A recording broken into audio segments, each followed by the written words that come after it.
कक्षा 11 की भौतिकी विज्ञान में स्वागत है।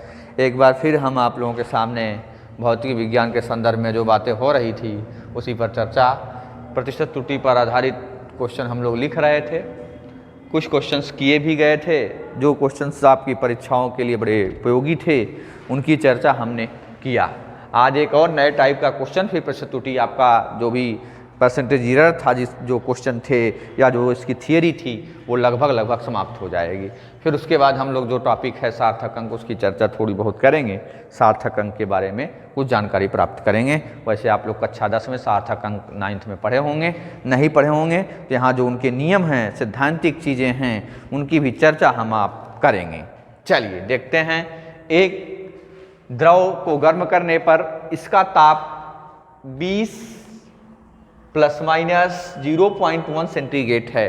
20 ± 0.1 सेंटीग्रेड से कितना हो जा रहा है, 30 यानी 30 ± 0.2, ये पॉइंट है, ध्यान दीजिएगा, सेंटीग्रेड हो जाता है। तो इसमें 3 क्वेश्चन बच्चों आपके सामने लिखा हुआ है। पहला क्या लिखा हुआ है? पहला लिखा हुआ है बच्चों टेम्परेचर में जो इंक्रीजमेंट हो रहा है या जो वृद्धि हो रही है। तो पहले क्वेश्चन को अगर आप देखें तो ताप में वृद्धि पूछ रहा है। क्या पूछ रहा है बच्चों? टेम्परेचर में, देखिए ये लिखा हुआ है ताप में वृद्धि। तो आप पहले देखेंगे कि ताप में वृद्धि, ये पहला क्वेश्चन है।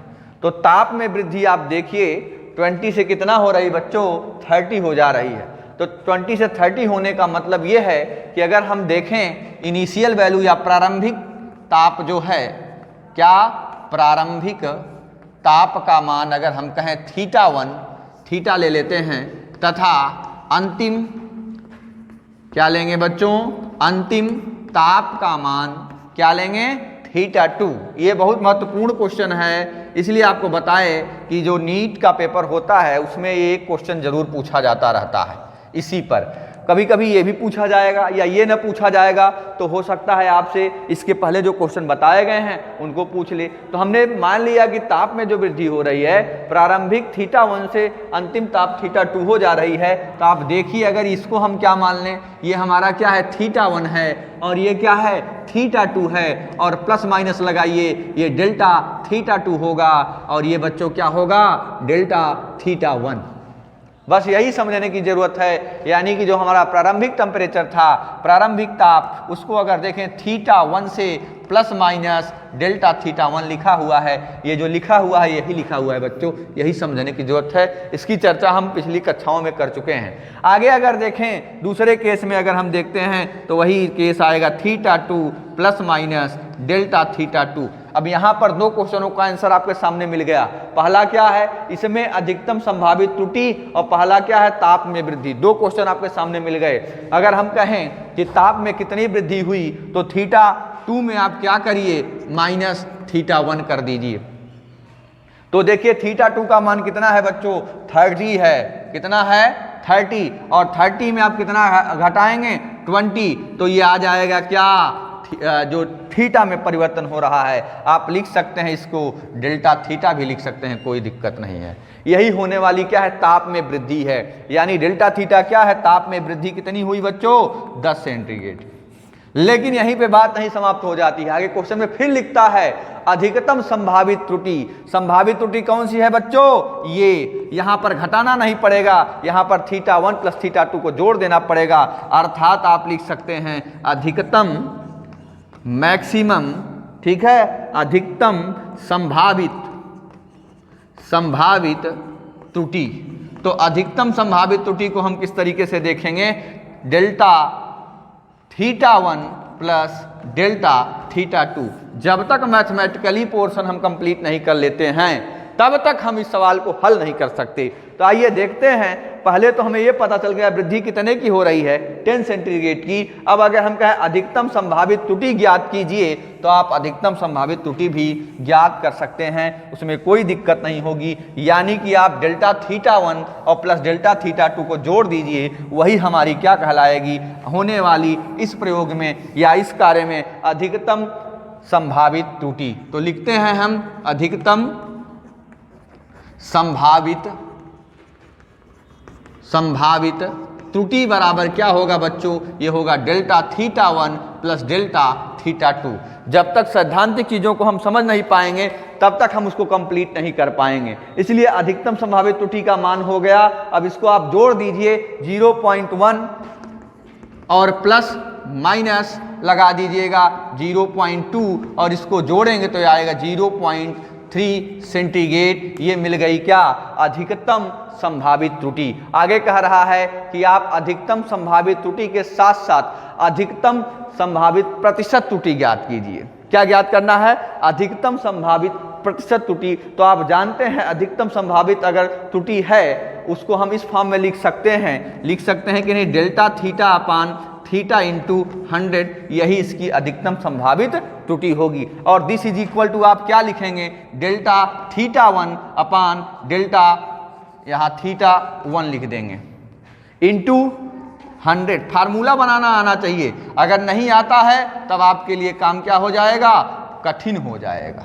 अब आप देखिए, आप इसकी अधिकतम संभावित प्रतिशत त्रुटि भी निकाल सकते हैं, क्योंकि सबका मान आपके सामने है। थीटा 1 का मान दिया है कि नहीं? क्वेश्चन में दिया है, वो देखिए 20 लिखा हुआ है। डेल्टा थीटा 1 भी लिखा हुआ है 0.1। फिर देखिए 100 को 100 रहने दीजिएगा, आपको परसेंटेज एरर मिल जाएगी। चलिए आगे देखते हैं कि इसकी प्रतिशत त्रुटि कैसे फाइंड आउट करते हैं। इसी का मान पुट कर दीजिए, जो मान दिए हैं उसी को पुट करके इसको हम क्या कर लेंगे बच्चों?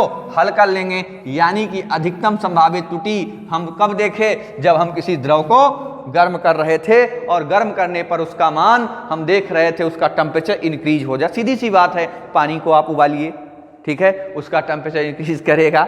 दूध को उबालिए, उसका टेम्परेचर इंक्रीज करेगा। ठीक है, कोई भी आप वस्तु लेकर, कोई भी पदार्थ लेकर अगर उसको टेम्परेचर दे रहे हैं तो उसका इंक्रीजमेंट होता है। तो उसी के आधार पर हम इस प्रयोग को कर रहे थे। और आगे देखिए, अब थीटा 1 का मान कितना था? देखिए डेल्टा थीटा 1, इसका मान आपने क्या देखा था उस सवाल में? 0.1, और थीटा 1 का मान 20 इंटू 100। समझ में आया कि नहीं आया? और प्लस करिए, फिर देखिए इसका मान कितना था? 0.2 अपान इसका मान कितना था? 30 इंटू बच्चों 100। ये किसका मान है? ये अधिकतम संभावित त्रुटि। किसमें? टेम्परेचर में। यही तो हम देख रहे थे कि नहीं? हम मैक्सिमम लिख दीजिए अगर मैक्सिमम पूछा है तो। अब देखिए, अब इसको हल करना है तो ये काट दीजिए। देखिए 20 पंचे कितना होता है? 100 होता है कि नहीं? एक जीरो इसका काटिए, एक जीरो इसका काट दीजिए। ठीक, अब देखिए इसका दशमलव में गुणा करेंगे। पहले इसको हल करेंगे जो सीधा सा, इसका 5 में गुणा करेंगे। तो 5 में गुणा करेंगे तो आप देखिए 0.5 ही तो आएगा कि नहीं आएगा? 0.1 में 5 का गुणा कर दीजिए तो आप देखेंगे, फिर आप लगाएंगे क्या? प्लस। अब क्या करेंगे? इसको देखिए 0.2 इंटू 10 अपान 3, तो इसका इसमें गुणा करिए 10 में। देखिए 10 का गुणा करेंगे 2 आ जाएगा, 20 होगा और पॉइंट रख देंगे तो 2 आ जाएगा, तो ये हो जाएगा 2/3। अब इसको यहीं पे काट दीजिए। देखिए भाग तो आता होगा कि नहीं आता होगा? तो आया कितना? 0.5 प्लस ये इस भाग देंगे तो कितना जाएगा? 0 दशमलव, यहाँ 0 बढ़ाएंगे 3 छक कितना होता है? 18, या ऐसे समथिंग करके आएगा 50, ये आ गया। तो कहने का मेरा मतलब ये है कि कितना आ रहा है, हम उसका जो आकलन करना चाह रहे हैं वो कर सकते हैं बड़ी आसानी से। तो देखिए परसेंटेज एरर इस प्रकार से हम इसको निकाल सकते हैं। लेकिन इसमें देखिए एक और जो सिद्धांत हमारा बच रहा है। सिद्धांत का मतलब यह है कि जो उसमें इंक्रीजमेंट हो रहा था, किसमें? जो सवाल दिया था, ये तो हमारा मूल भौतिक सिद्धांत है। ठीक है, अगर हम इसी को डेल्टा थीटा के टर्म में देखें तो हम इसको लिख क्या सकते हैं? अगर जो हमारा इंक्रीजमेंट हुआ है इस टर्म में देखेंगे तो अलग मान आ रहा है, इसको जोड़ देंगे, जो आएगी वो परसेंटेज एरर हो जाएगी। ये दूसरा तरीका था। अगर एक इसका सीधा तरीका हम देखें कि जो इसके पहले हमने क्या निकाला? अधिकतम संभावित त्रुटि निकाला कि नहीं निकाला? ताप में वृद्धि निकाला कि नहीं निकाला? यानी जो संभावित त्रुटि है और ताप में वृद्धि है, अगर उसी का हम इसमें रेशियो ले लें तो हम देखेंगे कि हमें क्या मिल जाएगी? हमें मिल जाएगी प्रतिशत त्रुटि। देखिए बच्चों, ये जो तरीका था हमारा, ये तरीका क्वेश्चन से हट के थोड़ा सा था। क्यों? क्योंकि इसमें पूछा जा सकता है। ये पूछता है तो आप अलग अलग निकाल देंगे। अगर ये पूछता है डायरेक्ट, जो हम पूछ रहे थे आपसे पूछ रहे थे कि इसके अधिकतम संभावित त्रुटि में, ठीक है, कितनी प्रतिशत की त्रुटि होगी, तो आप अधिकतम संभावित त्रुटि अगर देखें तो अधिकतम संभावित त्रुटि कितनी आई थी? 0.3 आई थी कि नहीं आई थी? जब हम जोड़े थे, क्या जोड़े थे? ये देखिए delta theta 1 plus delta theta 2। इस तरीके के क्वेश्चन जब पूछे जाते हैं तब थोड़ा सा बच्चों को दिक्कत होती है। और जो परिवर्तन हुआ है, जो इंक्रीजमेंट हुआ था वो कितना था, हम अगर उसको लिए थे डेल्टा थीटा अर्थात कितना आया था, 10 आया था। 10 आया था कि नहीं आया था? तो हम अगर इसको लिख दें 10 इंटू 100 तो आप देखिए यही हमारा मान क्या है, ये सीधा सा सवाल था। यानी अगर उस विधि पे हम न जाएं तो देखें तो ये बड़ी आसानी से हो जाएगा, क्योंकि ये क्या था, अधिकतम संभावित त्रुटि थी।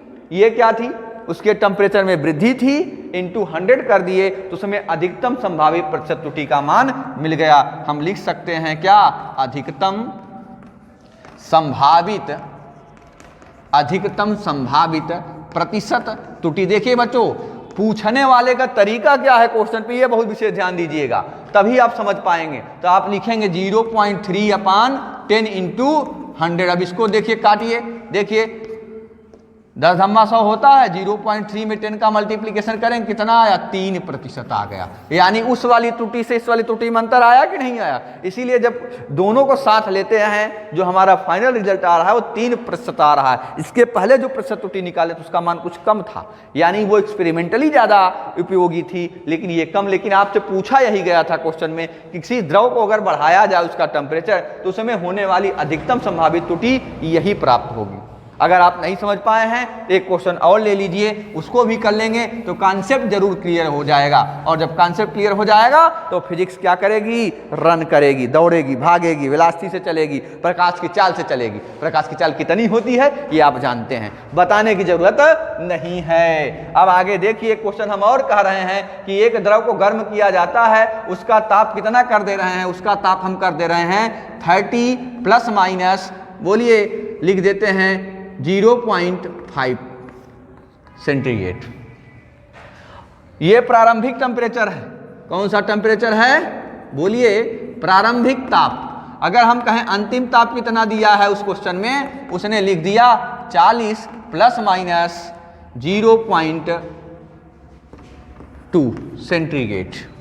क्लियर। अब आपसे पूछेगा कि आप ये बताइए कि पहले तो आपको जिस तरीके से हम निकाल रहे थे, पहले आप इसकी क्या निकालिए, इसके ताप में कितनी वृद्धि हो रही है। तो देखिए ताप में कितनी वृद्धि हो रही है बताइए। ये थीटा 1 है कि नहीं, ये क्या है, डेल्टा थीटा 1। ये क्या है, बोलिए थीटा 2 है। और ये क्या है, प्लस माइनस क्या है, डेल्टा थीटा 2। तो हम देखें पहले इसमें ताप में कितनी वृद्धि हो रही है बच्चे, ताप में वृद्धि। तो ताप में अगर हम वृद्धि देखें तो ताप में वृद्धि दो तरीके से लिखी जा सकती है। एक तो आप थीटा 2 माइनस थीटा 1 कर दीजिए, 40 माइनस 30 कर दीजिए, 10 सेंटीग्रेड आ गया। क्लियर। और अगर हम कहें कि अगला क्वेश्चन पूछ रहा है अधिकतम संभावित त्रुटि कितनी है, तो अधिकतम संभावित त्रुटि यानी कितनी आप ज्यादा इसमें त्रुटि कर सकते हैं, अधिकतम संभावित त्रुटि। तो अधिकतम संभावित त्रुटि का मान क्या आएगा बच्चों, ये है delta theta 1 plus delta theta 2। तो इसका मान कितना है, 0.5 प्लस 0.2। अब आप क्या करिए, दोनों को जोड़ दीजिए, देखिए 0.7 आया कि नहीं। ये क्या है, अधिकतम संभावित त्रुटि का मान है कि नहीं। ये अधिकतम संभावित त्रुटि का मान मिल गया। अब आपसे पूछ रहा है अधिकतम संभावित त्रुटि के साथ अधिकतम संभावित प्रतिशत त्रुटि। अब क्या पूछ रहा है, अधिकतम संभावित प्रतिशत त्रुटि। तो अधिकतम संभावित प्रतिशत त्रुटि का मतलब यह है बच्चों कि यही पूछ रहा है। ये क्या निकाले हैं हम, ये निकाले हैं डेल्टा थीटा। ये किसका मान मिला है, तो हम इसको लिख सकते हैं क्या, delta theta upon theta into 100 बराबर।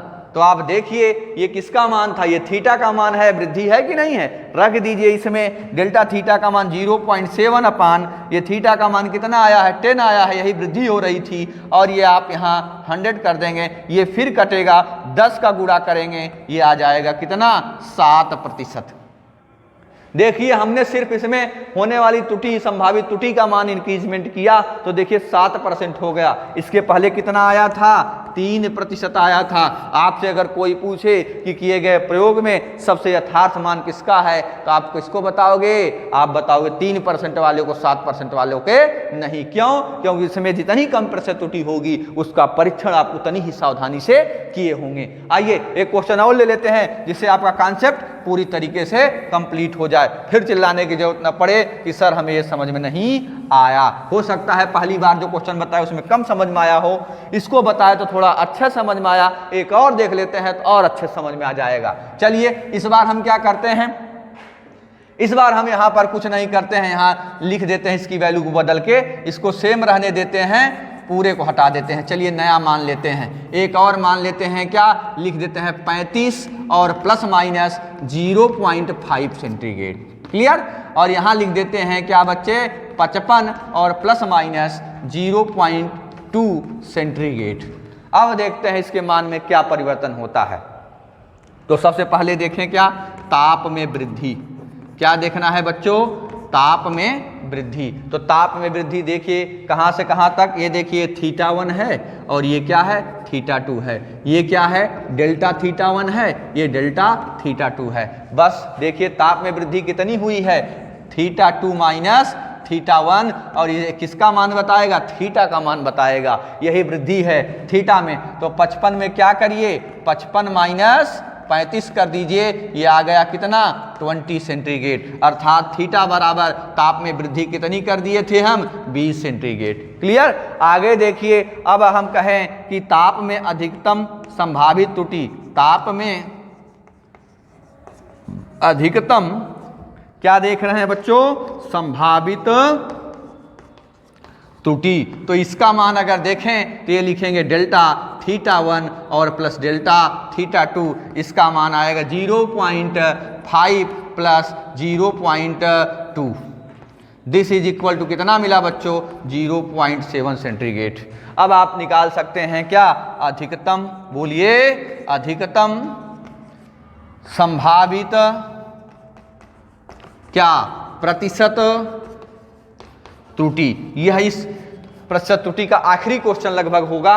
क्यों? क्योंकि अब इसके बाद जो नया टॉपिक है सार्थक अंक, उसकी चर्चा की जाएगी, क्योंकि आप इसको जरूर समझ गए होंगे। अब नहीं समझेंगे तो कब समझेंगे। आगे देखिए, इसका मान 0.7 अपान 20 इंटू 100 और इसको 20 से काट दीजिए, 20 पंचे कितना होता है 100, तो 0.7 गुणित 5, 5 सते 35, 3.5 प्रतिशत क्या मिली प्रतिशत त्रुटि। किसमें मिली? बोलिए किए गए प्रयोग में। तो हमने देखा कि इस प्रयोग में अगर टेम्परेचर बढ़ा दिया गया तो प्रतिशत त्रुटि का मान लगभग और पास मिल गया 3 के। यानी कहने का मतलब ये है कि जिसमें जितनी प्रतिशत त्रुटि कम प्राप्त होगी वह प्रयोग उतना ही यथार्थ होगा। बहुत बहुत धन्यवाद। अगली क्लास में फिर मिलेंगे सार्थक अंकों के साथ, तब तक आप इसको तैयार रखेंगे।